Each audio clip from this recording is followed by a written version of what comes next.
Il y a une autre façon de trouver, d'arriver à cette même valeur, mais qui implique de le faire en une seule étape. Alors, l'idée est la suivante. On reprend notre équation de base. L'équation de base du calcul, c'est vraiment, et là, oui, c'est ça, c'est celle-ci, comme ça, que vous avez là, dans laquelle on va développer la portion qui est ici, comme on l'a fait dans l'équation unique. Alors, si vous remarquez bien l'équation qui se trouve juste ici, vous avez le delta M sur M qui reprend l'incertitude relative sur la masse, et le calcul qui est présenté ici entre parenthèses, ben c'est tout simplement le calcul que vous aviez fait. Donc, la somme des incertitudes relatives, là et là, divisé par la différence des valeurs. On l'a intégré de façon à avoir maintenant, ici, ce que nous appelons l'équation unique du calcul de l'incertitude absolue.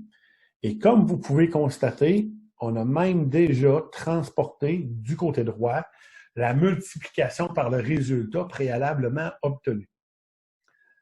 De sorte que maintenant, ça va se trouver à être, on avait déjà 3 étapes de fait. Alors, dans votre exemple de calcul, ceci sera l'étape numéro 4. L'étape numéro 5 va consister, comme tout à l'heure, à remplacer chacun des paramètres qui se trouvent ici par leur valeur numérique. Voilà ce qui est fait jusque-là. Désolé, la petite hésitation. Alors, ceci, c'est l'étape 5. Et finalement, vous arrivez à l'étape 6, où vous allez prendre votre calculatrice et que vous allez effectuer le calcul que vous avez écrit. Encore une fois, vous allez obtenir une valeur ici non arrondie, qui sera l'incertitude absolue, IA, sur ρ. On n'arrondit pas encore à cette étape-là. En ce qui a trait aux unités maintenant, vous voyez que les grammes se simplifient, les millilitres se simplifient. Il ne reste que les unités provenant du résultat du calcul qui vont s'appliquer sur l'incertitude. La toute dernière étape de votre... donc, ça c'est avant d'aller à la dernière étape, on va numéroter ici l'étape 6, le calcul de l'incertitude absolue. Et la toute dernière étape de votre exemple de calcul va consister à réécrire votre résultat en tenant compte, et là c'est très important, des chiffres significatifs. Donc, je vais prendre un crayon d'une autre couleur maintenant, comme ceci. On va rapporter la valeur du résultat qu'on avait obtenu précédemment, ici. À cette valeur numérique, on va ajouter le symbole plus et moins, et on va rapporter la valeur numérique de l'incertitude que nous avons obtenue. Les règles des chiffres significatifs stipulent qu'une valeur numérique est composée d'un certain nombre de chiffres certains et d'un chiffre incertain. Alors, le chiffre qui est incertain, c'est le chiffre dans le nombre que va affecter notre incertitude. L'incertitude absolue, le chiffre incertain, ne doit avoir qu'un seul chiffre significatif. Donc, dans ce calcul, on doit se débarrasser de toutes les décimales. Étant donné qu'on a un 5, on va arrondir le 1 à la valeur numéro 2. Et comme, donc, il y aura une incertitude de 2 unités qui va s'appliquer à notre résultat, l'incertitude s'applique sur les unités, ce qui nous oblige à abandonner toutes les décimales. Comme il y a un 6, le 2 qui est là va devenir un 3. Alors, c'est exactement ce qu'on a écrit ici.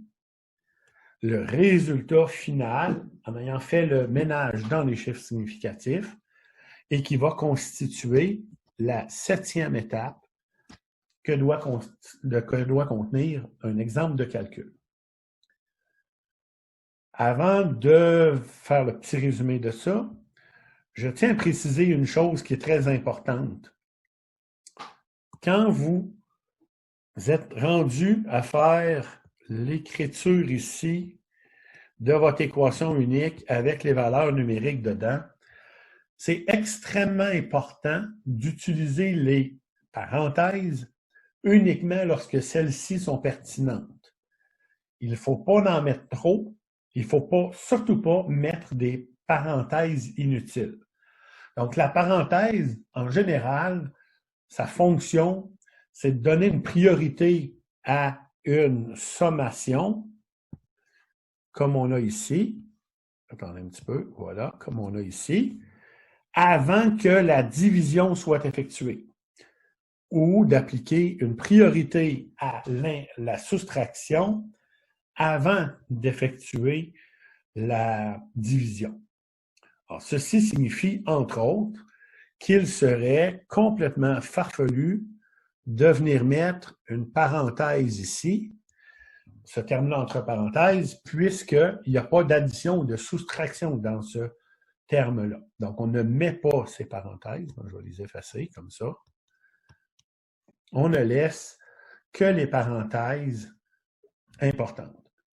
Même à la limite, dans l'écriture qui est ici, comme le trait, là, vraiment montre qu'il y a un numérateur et un dénominateur, les parenthèses qui sont ici auraient pu ne pas être écrites, puis ce serait correct. Donc, très important de faire ça, particulièrement quand vous allez être rendu à l'étape d'insérer vos équations uniques dans les chiffriers électroniques. Parce que les chiffriers électroniques sont extrêmement sensibles aux parenthèses. Quand il y en a trop, soit vous êtes tout mêlé dans vos parenthèses lors d'écriture de l'équation, ou vous allez carrément faire des boucles qui ne fonctionnent pas, puis ça va vous générer des erreurs inutiles. Donc ça, c'est en prévention, là, je vous mets en garde.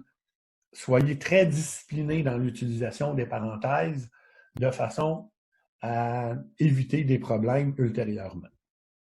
Alors, si on résume maintenant, hein, un exemple de calcul, ça se fait en 7 étapes qui sont affichées à l'écran. Donc, la première, c'est de déterminer et d'écrire l'équation unique du résultat recherché. Remplacer dans la deuxième étape les symboles, donc toutes les variables et les constantes par leur valeur numérique. Ensuite, de calculer le résultat et d'écrire la valeur sans arrondir. Donc, les étapes 1, 2, 3 nous permettent de trouver le résultat attendu. Les étapes 4, 5, 6 nous permettent de trouver l'incertitude, donc déterminer et écrire l'équation unique du calcul d'incertitude sur le résultat. Remplacer les symboles, variables et constantes, par leur valeur numérique. En 6, calculer l'incertitude sur le résultat et écrire sa valeur sans arrondir. Et finalement, à l'étape 7, on fait le ménage, on va chercher les résultats à l'étape 3 et à l'étape 6. On fait le ménage dans les chiffres significatifs. Donc, nous, quand on vous corrige, c'est très facile de retrouver vos valeurs et de voir si l'étape 7 a été bien effectuée. Petit rappel, l'équation unique, pour savoir si vous avez la bonne, vous devez toujours faire en sorte que l'équation unique ne contient que deux choses. Des mesures que vous avez prises avec un instrument, ainsi que des constantes. Dans l'équation unique, on ne doit pas retrouver de valeurs calculées de façon intermédiaire. Donc, de résultats intermédiaires, ce n'est pas permis.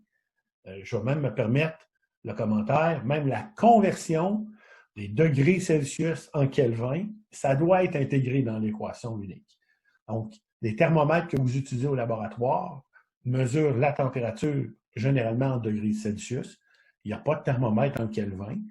Il doit avoir une conversion d'unité qui est très simple. On additionne tout simplement 273,15 à la mesure en Celsius.